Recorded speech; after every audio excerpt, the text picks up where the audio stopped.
I'm going to ask you a question that might seem simple, but its answer is much stranger and more complex than you might imagine.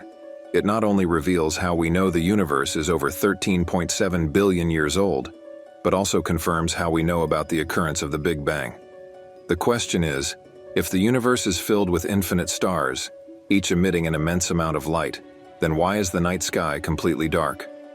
When we look at the night sky, we see many stars, but there's something even more present: the emptiness.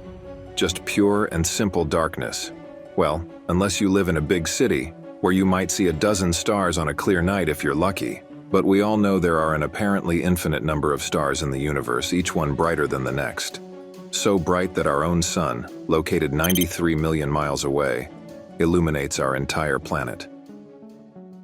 So if our own star and all the other stars in the universe are emitting an enormous amount of light, why is our planet illuminated, but space itself isn't?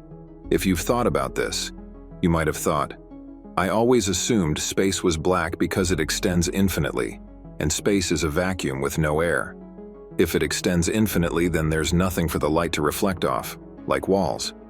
You can see light in the darkness because light is always brighter than darkness. But the reason space swallows everything into a dark void is that there's nothing for light to refract except other planets and stars that are literally light years apart from each other. Well, you're not wrong. But that's not the real answer.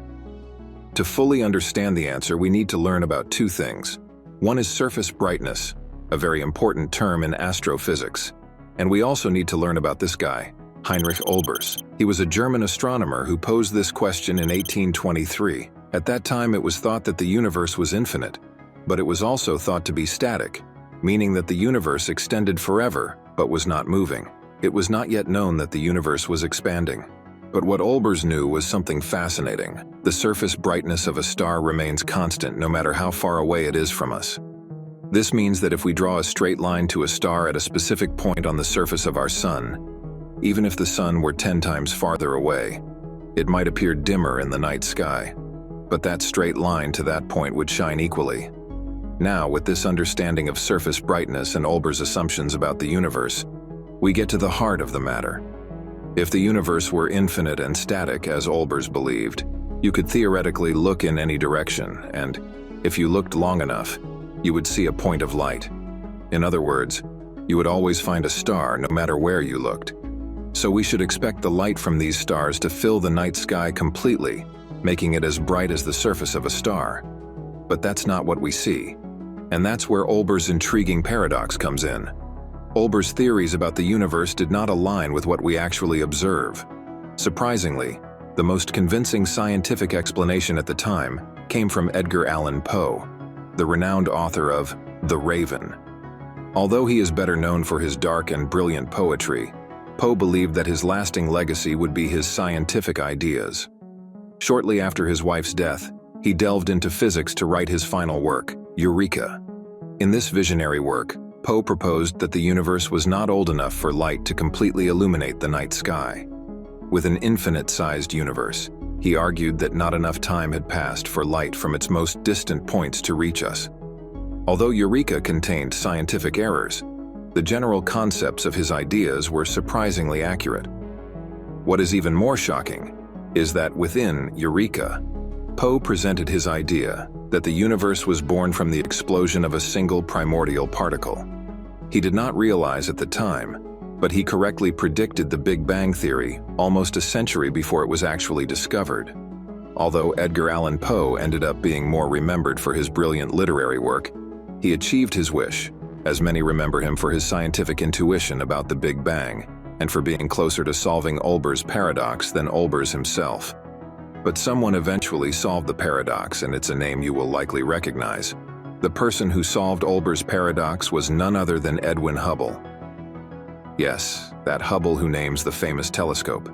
In the 1920s, he made a discovery that would forever change our understanding of the universe. Entire galaxies were moving away from us. And more than that, space itself was expanding. Hubble observed that the wavelengths of light from galaxies and stars were stretching over time, shifting to the infrared, a phenomenon called redshift.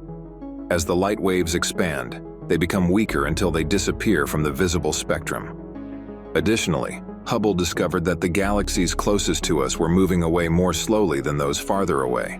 This discovery was astonishing. Space was not only expanding, but doing so at an exponentially greater rate. The farther we look, the greater the redshift we detect. Through this discovery and measurements, we were able to determine how old the light we were seeing was. One of the most famous examples of this is the Hubble Deep Field photograph. When the universal model shifted from a static universe to an expanding universe, it resolved Olber's paradox. This meant that space was expanding faster than light could remain in a wavelength visible to us. And I'll say this again, because I don't want you to get lost in what is really happening here. It's not that the light simply hasn't reached us yet due to the expansion of the universe. It's that light has a finite speed. And as space expands, it stretches the wavelength of light further into the infrared, diluting that light in our visible spectrum before it reaches us. That's why space is black. Not because light isn't there, but because we simply can't see it. And the reason we can't see it is because the universe itself is expanding. So while it's true that one reason space is black is because, well, space is really big and simply not filled with enough gas for light to reflect, the main reason it's not filled with light from every star in the universe is because space is expanding faster than light can travel. And of course, as you know, nothing can travel through space faster than the speed of light. But space itself is not bound by these rules. Space can do whatever it wants. Unraveling the mysteries of the universe often begins with a seemingly simple question. Why do apples fall from a tree? Why do planets orbit around a star? How old is the universe? And why is the night sky black? Each of these questions can lead us to surprising answers. Take Hubble's discovery, which paved the way for the Big Bang Theory.